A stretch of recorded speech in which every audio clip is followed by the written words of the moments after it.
Hello students, last class में हमने converging action और डाइवर्जिंग एक्शन की बात की थी। कन्वर्जिंग एक्शन कॉन्वेक्स लेंस का और डाइवर्जिंग एक्शन कॉन्केव लेंस का, इसकी बात की थी। तो कैसे इसका एक्चुअल फोकस होता है किसका, कॉन्वेक्स लेंस का, और कैसे इसका वर्चुअल फोकस होता है कॉन्केव लेंस का, तो इसके बारे में हमने डिस्कस किया था। और इसके अलावा हमने ये भी बात की थी कि पावर ऑफ लेंस क्या होती है ना। और मैंने आपको थोड़ा और डिस्क्राइब करके बताया था, जो जनरल यूज़ हमारे स्पेक्स होते हैं उसमें भी हमने इसके यूज़ को बताया था। और पावर ऑफ लेंस में हमने क्या कहा था कि किसी भी लेंस की जो बेंडिंग कैपेसिटी होती है वो उसकी क्या कहलाती है, पावर ऑफ लेंस। तो मतलब आज इसके बारे में, पावर ऑफ लेंस के बारे में और भी बातें करेंगे। इसका फॉर्मूला भी हम लोग फाइंड आउट करेंगे जिस पे बेस्ड क्वेश्चन आता है, ठीक है। तो सबसे पहले देख लेते हैं, the capacity of bending the rays by a lens is known as the power of lens. इसका मतलब हम ये कह सकते हैं कि जितनी ज़्यादा किसी भी लेंस की लाइट रेज को बेंड करने की एबिलिटी होगी उसकी पावर भी उतनी ही ज़्यादा होगी। यही तो कहा हमने, we can say that more is the ability to bend the light rays, greater is the power of lens, है ना। तो अभी आज हम इसके आगे की बातें करते हैं, इनकी पावर ऑफ लेंस से रिलेटेड, ठीक है। देखें ज़रा, पावर ऑफ लेंस हमने समझ लिया, this is the ability to bend any light ray, ठीक है।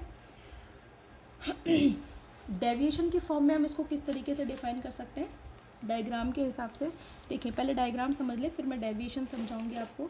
देखें, सपोज करें ये मेरे पास एक कॉन्वेक्स लेंस है, ठीक है। कॉन्वेक्स लेंस है, ये इसका सेंटर है ओ, और इसके सेंटर से पास होने वाला ये जो एक्सिस है, ये कौन सा एक्सिस कहलाता है, प्रिंसिपल एक्सिस। हम जानते हैं, ये सारी चीज़ें हम पढ़ चुके हैं मिरर वाले सेक्शन में, तो लेंस के लिए भी वो डेफिनेशंस एज इट इज़ लगती हैं। तो ये कोई रे है, पैरेलल रे, जिसका नाम है A, that is incident upon this convex lens, ठीक है। अब ये क्या करती है, ये जो रे है ये आफ्टर किसकी, अच्छा ये इससे पास हो रही है, एक इसकी परपेंडिकुलर एक्सिस है, ये तो प्रिंसिपल एक्सिस है जो लेंस के सेंटर से पास हो रही है, फिर एक एक्सिस और है जो उसके सेंटर से पास हो रही है, बट वो परपेंडिकुलर है, ठीक है ना। इस पे इंसिडेंट होती है, उसके बाद ये क्या करती है, लेंस से रिफ्रैक्ट होकर के ये बेंड हो जाती है। इसी की तो बात कर रहे हैं अपन, पावर वाले की सेक्शन की। और बेंड होकर के ये जिस भी पॉइंट से पास होती है उसी को अपन क्या कहते हैं, फोकस, है ना। तो एक पैरेलल लाइट थी जो कि इस कॉन्वेक्स लेंस पर इंसिडेंट हुई, और उसके बाद लेंस से रिफ्रैक्ट होकर के ये बेंड हुई, और बेंड होने के बाद ये कौन से पॉइंट से पास हुई, फोकस से, ठीक है। ये हमने कंसिडर कर लिया कि रे जो आई है हमारी वो h हाइट पर आई है। अब देखो, काफ़ी सारी रेज आ सकती है, हो सकता है कि कोई रेज इतनी नीचे आती, कोई इसके ऊपर आती, कोई इसके ऊपर आती, कोई इसके ऊपर आती, काफ़ी सारी रेज आ सकती है। लेकिन हमने जो कंसिडर किया है, जो एक रे कंसिडर की, हमने मान लिया कि वो रे इसके सेंटर से h हाइट पर इंसिडेंट होती है, और इंसिडेंट होने के बाद यहाँ पर ये बेंड हो जाती है। तो हमने कंसिडर कर लिया कि उसका बेंडिंग एंगल जो है उसको मैं किससे शो कर रही हूँ, डेल्टा से। किससे शो किया है, बेंडिंग एंगल को डेल्टा से। अगर ये वाला एंगल डेल्टा है तो अगर मैं इस रे को आगे बढ़ाऊँ, सपोज करो कि ये रे जो है सीधी जा रही है, सीधी इससे पास हो रही है, तो अगर ये वाला एंगल डेल्टा है तो ऑब्वियस सी बात है कि ये भी डेल्टा ही होगा, अल्टरनेट एंगल हम जानते हैं, ठीक है भाई। अच्छा, और ये जो डिस्टेंस हो गई हमारी इसके सेंटर से लेकर के यहाँ तक की, ये क्या हो गई, इसकी फोकल लेंथ हो गई ना। तो मेरे पास ये ए बी, चलो रे का नाप अपन ए बी दे देते हैं, ओ, और इसके सेंटर जो है ऊपर ये है ओ डैश, नीचे वाला सेंटर ओ, और इसी के जस्ट ऊपर लाइन से जो मिल रहा है वो है ओ डैश, और रे ए बी इंसिडेंट होती है इस लेंस पर, और इंसिडेंट होकर रिफ्रैक्ट होने के बाद वो बाद में फोकस से पास होती है, तो कितना बेंड हो जाती है, डेल्टा बेंड हो जाती है। ये डेल्टा है तो ये भी डेल्टा होगा, समझ में आ गई। तो डेविएशन की फॉर्म में यहाँ पे ये जो डेल्टा है ना, that is actually deviation angle. Deviation मतलब कितना बेंड हुई है, कितना उसमें घुमाव या मुड़ाव आया है रे में, उसको एंगल को मेज़र कर रहे हैं अपन किससे, डेल्टा से। तो डेविएशन की फॉर्म में अपन इसको कैसे डिफाइन कर सकते हैं, वो देखें। Power of lens can be defined as the deviation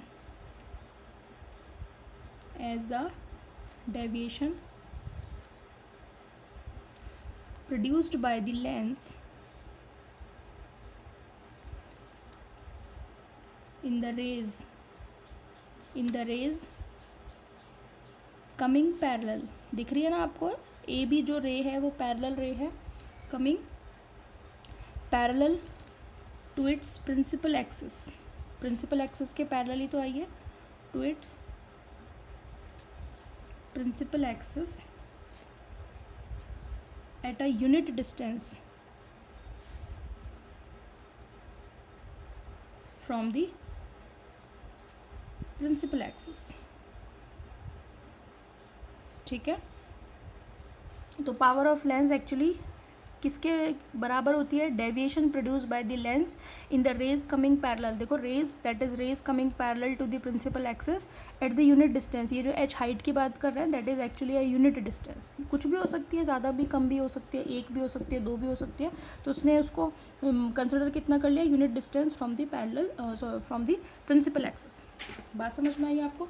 ठीक है, अब आके देखिए इसका फॉर्मूला क्या होगा। सपोज कर लें if delta is very small, delta is very small, तो हम ये जानते हैं, मैथमेटिक्स के स्टूडेंट जानते होंगे कि tan डेल्टा की वैल्यू डेल्टा के बराबर होती है। भाई हमने पढ़ा है tan theta, cos theta, sin theta, है ना। तो इन सब के साथ जो थीटा है वो क्या है? एंगल है।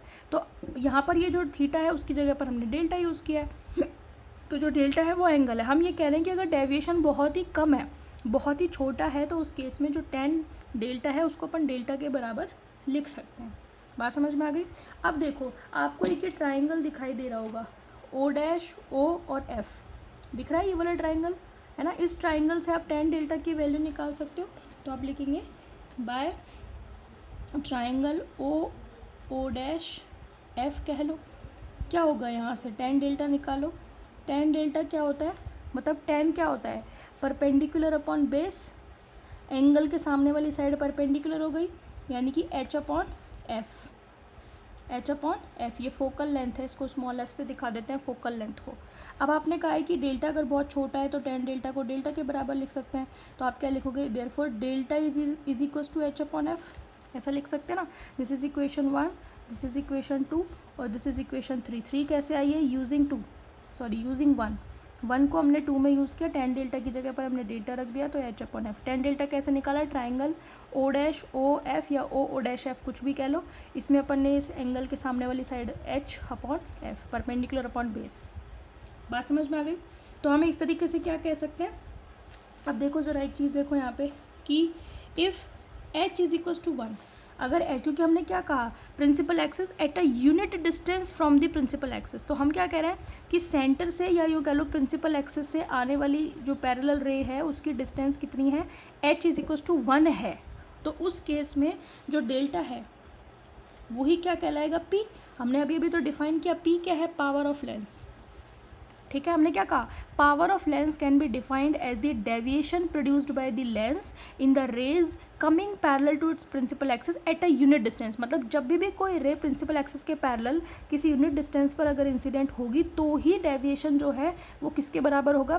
पावर ऑफ लेंस के बराबर। तो हम क्या वही कंडीशन लगा रहे हैं डेफिनेशन वाली कि अगर h का मान 1 हो जाए, h इज इक्वल टू 1 हो जाए, तो जो डेविएशन प्रोड्यूस होगा that is just equal to the p, यानी कि पावर ऑफ लेंस। p क्या है यहाँ पे? पावर ऑफ लेंस हो जाएगा। ठीक है ना। तो अगर h का मान अगर 1 हो गया तो फिर डेल्टा किसके बराबर हो जाएगा? p के। देयरफॉर आपका p इज इक्वल टू कितना हो जाएगा? 1 upon F. This is the formula for power of lens. बात समझ में आ गई? डेल्टा की जगह पर मैंने p लिख दिया, h की जगह पर 1 लिख दिया। ठीक है, किसको यूज़ करते हुए लिखा है ये मैंने? Using equation 3। मेरी बात समझ में आ रही है आप सभी को? तो ये क्या कहलाएगा? Power of lens. अब पावर ऑफ लेंस को हम क्या कह सकते हैं इस डेफिनेशन के अकॉर्डिंग? कि the reciprocal of the focal length is said to be power of lens. सीधा सीधा डेफिनेशन इससे निकल करके आ रही है इस फॉर्मूले से। तो आप क्या कह सकते हो? Therefore the reciprocal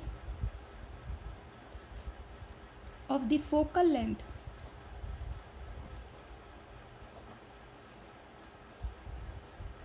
is known as power of lens, यानी कि p। बात समझ में आ गई? तो p के लिए हमने क्या फॉर्मूला डराइव किया?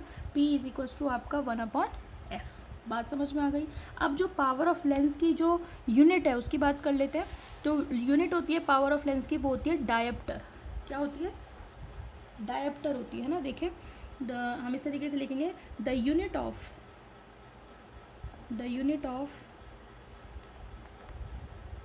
Power of lens p is diopter, है ना। और इसको डिनोट करते हैं कैपिटल D से, and it is denoted by it is denoted by capital D. बात समझ में आ गई।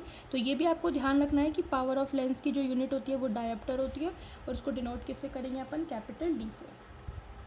बात समझ में आ रही है। अब देखिए ज़रा, अभी हमने एक फॉर्मूला निकाला है, नंबर डाल देते हैं ना अपन इसको, equation number 4, P is equal to 1/f। ठीक है, तो हम लिखेंगे if focal length is measured in 1 centimetre, है ना। फोकल लेंथ को अगर अपन ने सेंटीमीटर में मेज़र किया है तो सेंटीमीटर को किस में कन्वर्ट कर लेंगे, मीटर में। ठीक है, देयरफॉर बाय इक्वेशन 4 से तो जो P है आपका वो क्या हो जाएगा, F/100। अरे भाई सेंटीमीटर में अगर अपन कह रहे हैं कि F is equal to 1 centimetre है तो सेंटीमीटर को मीटर में कन्वर्ट करोगे तो 100 से डिवाइड करोगे तो ये कितना हो गया, 100/f हो गया कि नहीं हो गया, 100/f डी किसको बता रहा है, डायोप्टर को। तो देयरफॉर आपके पास फॉर्मूला क्या आ गया, 100/f डायोप्टर। बात समझ में आ गई। ये आंसर किस में आएगा, डी के साथ आएगा। डी मतलब क्या है, डायोप्टर है आपका। बात समझ में आ गई आपको। तो ये पावर ऑफ लेंस क्या हो गई, 100/f। देखो अगर आपका फोकल लेंथ अगर आपको सेंटीमीटर में गिवन है तो आप यहाँ पे रख दो, एफ जितना भी सेंटीमीटर है वो ऑटोमेटिकली 100/f मीटर में कन्वर्ट आकर आपके पास डायोप्टर में आएगा आंसर। बात समझ में आ गई। तो अगर आपको डिफाइन करना है तो आप क्या कहोगे, reciprocal of the focal length, deviation की फॉर्म में डिफाइन करना है तो इस तरीके से करेंगे। इसके अलावा पावर ऑफ लेंस बताता किसको है, ability to bend the rays that is coming parallel to the principal axis. ठीक है, तो इस तरीके से हमने 3-4 डेफिनेशन पढ़ी और इसके थ्रू हमने किसको समझा, पावर ऑफ लेंस को समझा। बात समझ में आई आपको। अच्छा, दूसरी बात और एक ये है कि जो पावर ऑफ लेंस होती है वो एक डायमेंशनलेस क्वांटिटी है। यूनिट तो है इसकी डायोप्टर, बट ये है कैसी, डायमेंशनलेस क्वांटिटी। डायमेंशनलेस क्वांटिटी क्यों है, क्योंकि 100 नीचे क्या है आपकी फोकल लेंथ, समझ में आ गई आपको। ठीक है ना, तो इसको मैं नोट डाल के आपको लिखवा देती हूँ कि the power of lens is a dimensionless quantity, is a dimensionless physical quantity. ये आपको ध्यान रखना है। एक तो पहला नोट तो ये हो गया। इसके अलावा आपको एक बात और ध्यान रखनी है, वो ये है, जैसे कि आपको पता है ना, मैंने आपको बताया था कि जिनकी पास की नज़रें अच्छी होती है लेकिन दूर की ख़राब होती है, यानी कि जो बच्चों को जो दिखाई नहीं देता, कम एज में जो स्पेक्स लगते हैं, उसमें आपने सुना होगा कि लेंस की आप पूछते हो कि पावर कितनी है तो बच्चा बताता है -1 है, -2 है, तो माइनस में बताते हैं अपन, है ना। माइनस मतलब, और एक मैंने चीज़ बताई थी कि जो नज़र का चश्मा होता है कम एज का, वो कौन सा लेंस होता है, वो होता है कॉनकेव लेंस। बात समझ में आ रही है, कॉनकेव लेंस होता है। और जो उम्र के बाद लगता है ना जो चश्मा, वो कौन सा होता है, कॉन्वेक्स लेंस लगता है। जो आपके मम्मी पापा को लगा होगा वो कौन सा है, कॉन्वेक्स लेंस। तो जो पावर ऑफ लेंस होती है कॉन्वेक्स लेंस की, वो ली जाती है पॉजिटिव में, और जो कॉनकेव लेंस की ली जाती है वो नेगेटिव में ली जाती है। समझ में आ गई। तभी तो आपने सुना भी होगा ये तो, कि तुम्हारे कितने नंबर का चश्मा है, तो वो बच्चा बताता है कि भाई -2 है, -3, और मम्मी पापा के चश्मे का नंबर होता है +1, +2, +3। समझ में आ गया, क्योंकि उनका लेंस कौन सा है, कॉन्वेक्स है। और जो कम उम्र में लगता है नज़र का, वो कौन सा है, कॉनकेव लेंस है। तो ये भी आपको याद रखना है। क्या याद रखना है, the power of convex lens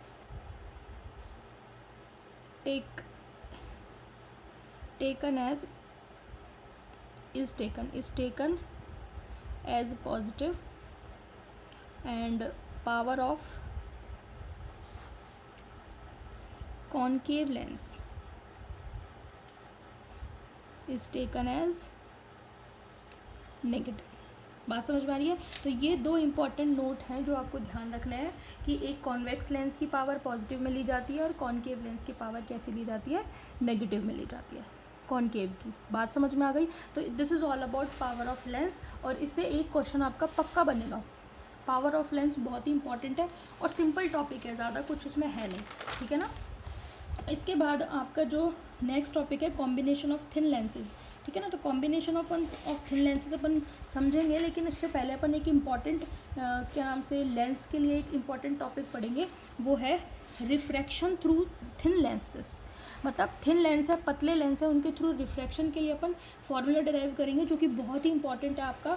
वो है, उसके थ्रू अपन दो फॉर्मूला निकालेंगे, एक तो है लेंस मेकर फॉर्मूला और एक है, उसी को अपन लेंस फॉर्मूला भी बोलते हैं। तो लेंस मेकर फॉर्मूला और एक अपन निकालेंगे लेंस फॉर्मूला, जो कि आपके सिलेबस में साफ साफ लिखा हुआ है, ठीक है ना। तो लेंस मेकर फॉर्मूला और लेंस फॉर्मूला ये अपन लोग डिराइव करेंगे इस लेसन में, और सॉरी इस टॉपिक में। इसका नाम है रिफ्रैक्शन थ्रू थिन लेंसेज, ठीक है ना, जिसको अपन पढ़ेंगे इन अवर नेक्स्ट वीडियो, ठीक है ना। अगली वीडियो जो है उसको मैं थोड़ा लंबा बनाने की कोशिश करूँगी, क्योंकि उसमें मैं इस टॉपिक को कंप्लीट करूँगी, थोड़ा बड़ा टॉपिक है और ये फॉर्मूला भी बहुत इंपॉर्टेंट है, ठीक है। तो फिर मिलते हैं, बात करते हैं नेक्स्ट वीडियो में। Thank you so much.